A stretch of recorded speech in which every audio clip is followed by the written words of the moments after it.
हमारी लड़ाई बीजेपी से भी नहीं है, हमारी लड़ाई कांग्रेस से भी नहीं है, हमारी लड़ाई किसी पार्टी से नहीं है। हमारी लड़ाई सबसे पहले अपनों से है, अपनों से है, क्योंकि हम एकजुट नहीं हैं, हम आपस में लड़ रहे हैं। आज बटे हुए जोरदार, हम कहते हैं छुआछूत के शिकार हैं, मनुवादी ताकतों से एक्सेप्ट, लेकिन हमारे अंदर भी कैटेगरी बनी हुई है। एससी की बात करो, ट्राइबल की बात करो, मैं ट्राइबल कम्युनिटी सत्ता मेरी बात करूंगा, मेरे अंदर बात हमारे बात आ जाएगी। गौंड कहेंगे हम ऊपर हैं भील, मीणा कहेंगे हम ऊंचे हैं, ये भील नीचे है, भील कहेगा कि हम सुपर हैं, गरासिया, सहरिया, हमारे अंदर डिवाइडेशन है। मैंने पिछले 1 साल के अंदर 350 लोगों को मारा गया, सिर्फ जल जंगल जमीन की लड़ाई लड़ रहे थे इस वजह से। 2014 से लगा के 2025 तक 2500 के आसपास आदिवासियों को नक्सलाइट के नाम पे 90% निर्दोष आदिवासियों को मारा गया है जल जंगल जमीन के लिए। सबको जय जोहार, जय भीम, जय संविधान। आज बहुजन समाज के विकास में मैं हमारे वकील साहब को मेरी ओर से कुछ मैसेज देना चाह रहा था, मतलब कोई विशेष नहीं था, लेकिन मैं फिर भी चाहूँगा 5 मिनट बैठे सर। आज संविधान की बदौलत मुझे इस उम्र में और क्षेत्रीय पार्टी, हमारी ट्राइबल पार्टी से चुन के संसदीय क्षेत्र, साथ ही पूरे देश के आदिवासी, दलित, पिछड़ों, बहुजनों का नेतृत्व करने का अवसर मिला।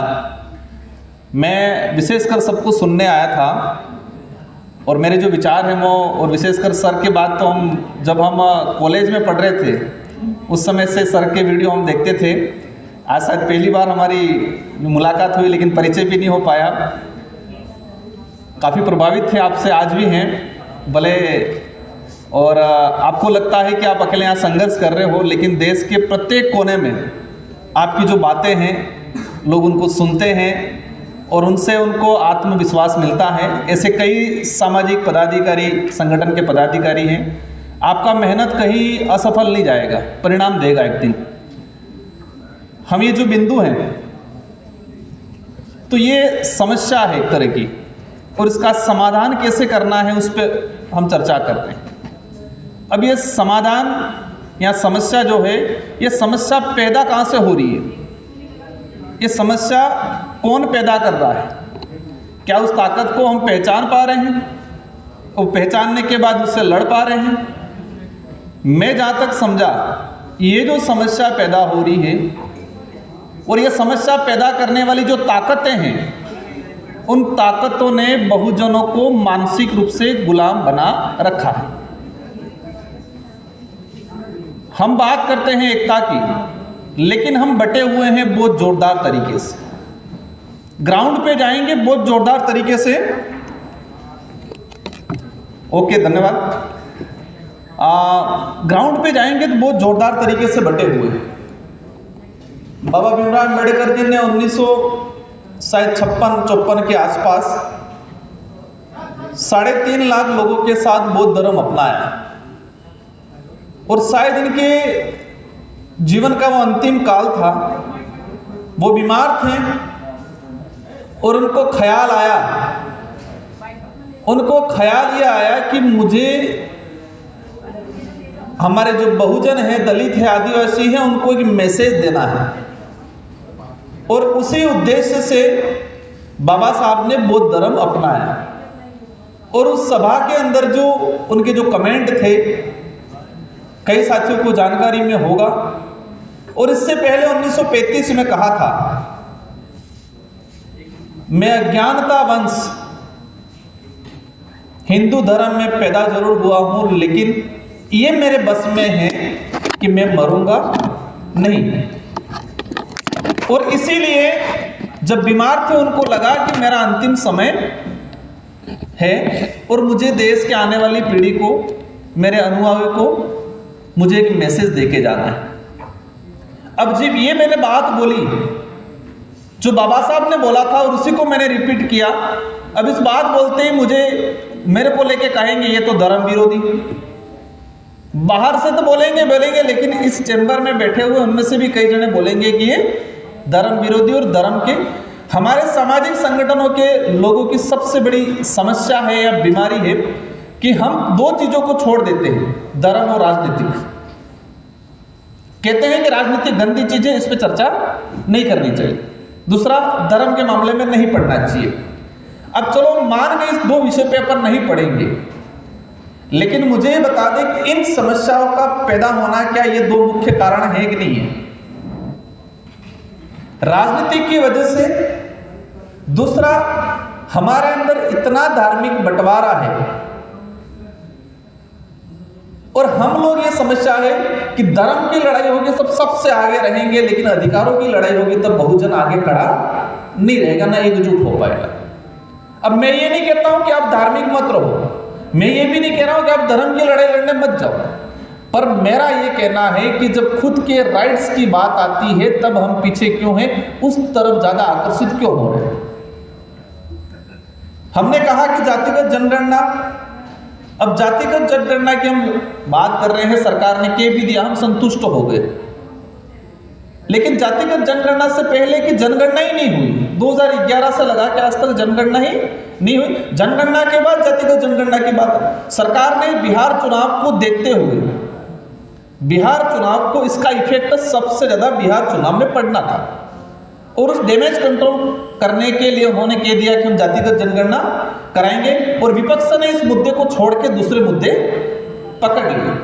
अगर बिहार चुनाव के दौरान ही अगर इन मुद्दों को पकड़ा होता तो शायद कुछ हद तक आज जो स्थिति वो नहीं हुई होती।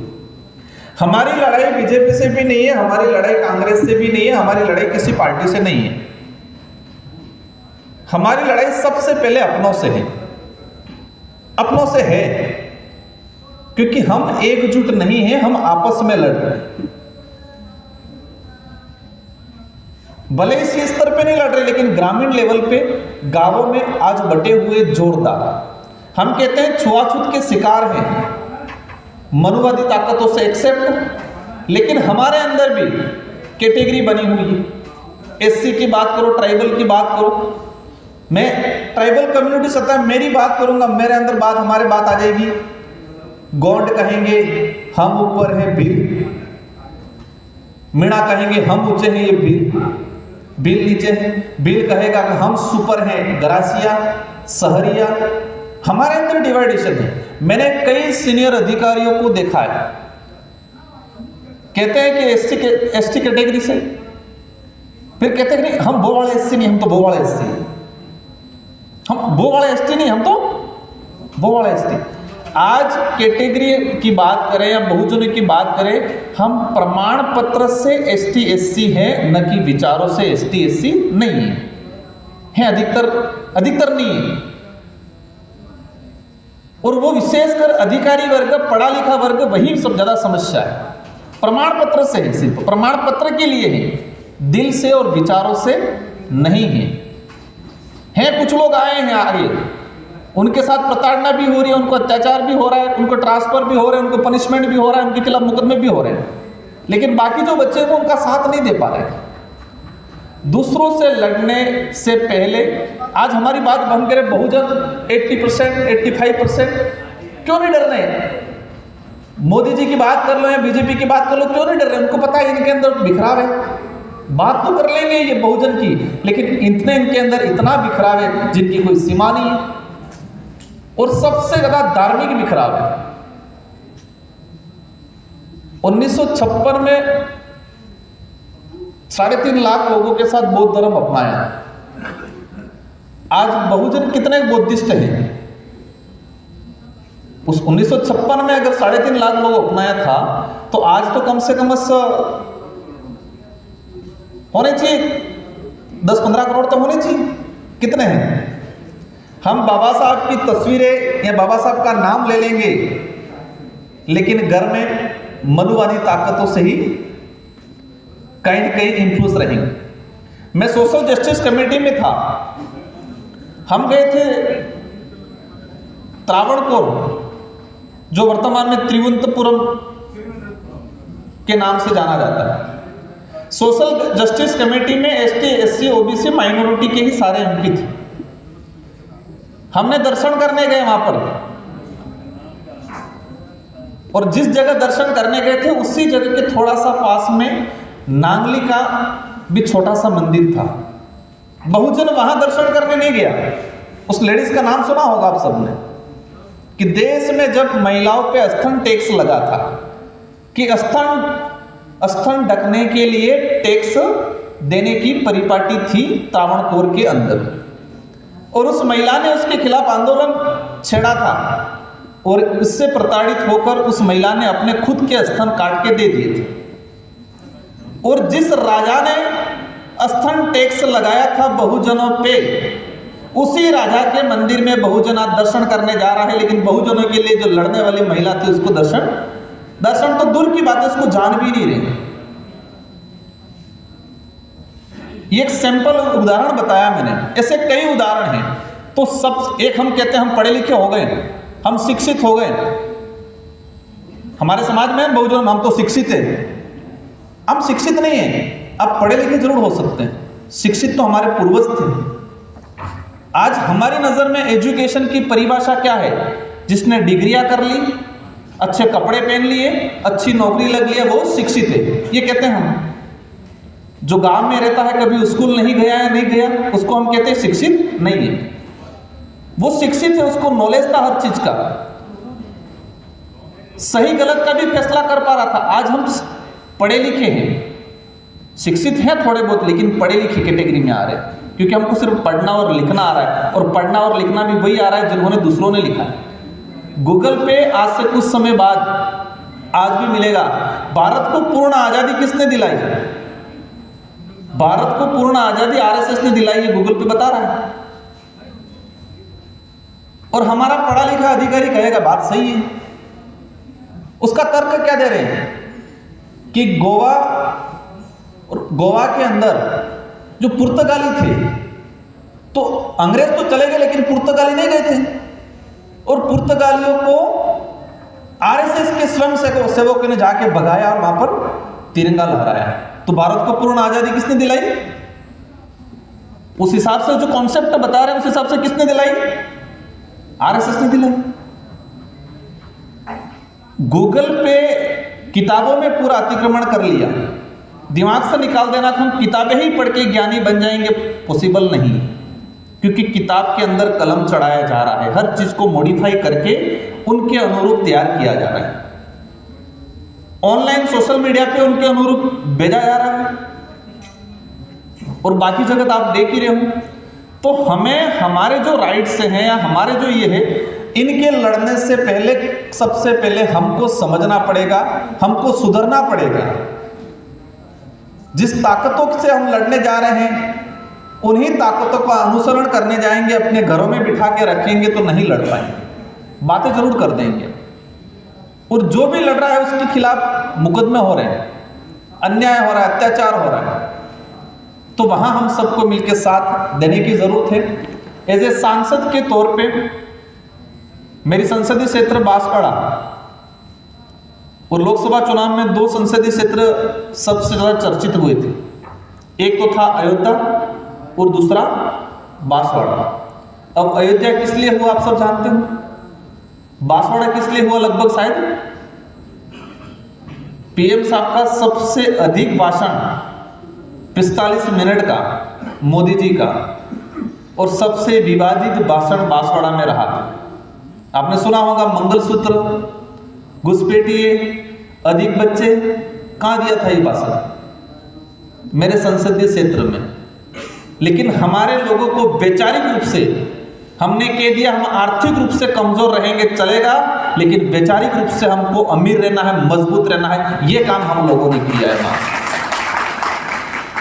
गांवों में जाना पड़ेगा, हमें एक चेन बनानी पड़ेगी, दिल्ली से लगा के देश के प्रत्येक गांवों में चेन से हमें जोड़ना पड़ेगा लोगों को। जब तक ये नहीं कर पाएंगे, अवश्य आने वाले समय में समस्या और ज्यादा पैदा होने वाली है, और इसमें 3-4 और चीजें ऐड हो जाएगी, इतना होगा, दूसरा कुछ होना नहीं है। हमने आरक्षण को पूर्ण रूप से लागू करने की बात की, उन्होंने निजीकरण लागू कर दिया। अब हमारा टॉपिक क्या हो गया, निजीकरण में आरक्षण भी तो हो गया कि नहीं हो गया। 5-10 साल बाद एक आधी चीज और हो जाएगी, वहां पर एक लाइन और जुड़ जाएगी, ये होगा। तो सबसे पहले हमको जागरूक होकर संगठित होकर अधिकारों के लिए लड़ना पड़ेगा।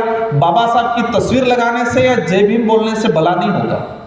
उनको चाहते क्या था, वो मैसेज क्या देके गए, उनको अनुसरण भी करना पड़ेगा अपने जीवन में। इन्हीं शब्दों के साथ आप सबको धन्यवाद। और मैं एक लाइन इसमें मेरी ओर से जोड़ना चाहूंगा। देश के अंदर आज 13 से 14 मतलब 15 करोड़ के आसपास आदिवासी समुदाय, और आदिवासी समुदाय आरक्षण से ज्यादा लड़ाई लड़ रहा है जमीन की। आज ट्राइबल समुदाय जो है राजस्थान, मध्य प्रदेश, महाराष्ट्र, छत्तीसगढ़, आरक्षण से भी ज्यादा इंपॉर्टेंट है जमीन। और इन चीजों पे तो बात कर ही रहे हैं, लेकिन इससे ज्यादा इंपॉर्टेंट है जल जंगल जमीन की लड़ाई ट्राइबल लड़ रहा है। तो जल जंगल जमीन की लड़ाई के लिए भी यहाँ ये चीजें होनी चाहिए, क्योंकि वो बात या तक नहीं आ पाती, और आ पाती तो मॉडिफाई होके आ पा रही है। पिछले 1 साल के अंदर 350 लोगों को मारा गया, सिर्फ जल जंगल जमीन की लड़ाई लड़ रहे थे इस वजह से। 2014 से लगा के 2025 तक 2500 के आसपास आदिवासियों को नक्सलाइट के नाम पे, हाँ ओरिजिनल थे कुछ लोग, लेकिन 90% निर्दोष आदिवासियों को मारा गया है जल जंगल जमीन के लिए। मीडिया में आ रहा है कि ये माहौल, लेकिन वहां पर इतना दोहन हो रहा है, उद्योगपतियों को जमीनें अलॉट की जा रही है, ट्राइबलों को विस्थापित किया जा रहा है। तो 13-15 करोड़ के आसपास ट्राइबल है, और वो सबसे ज्यादा लड़ाई जल जंगल जमीन की लड़ रहा है, और उसके लिए भी संगठन के बैनर तले हर जगह आवाज उठानी पड़ेगी। इन्हीं शब्दों के साथ आप सबको धन्यवाद, आभार, जय जोहार, जय भारत, जय संविधान।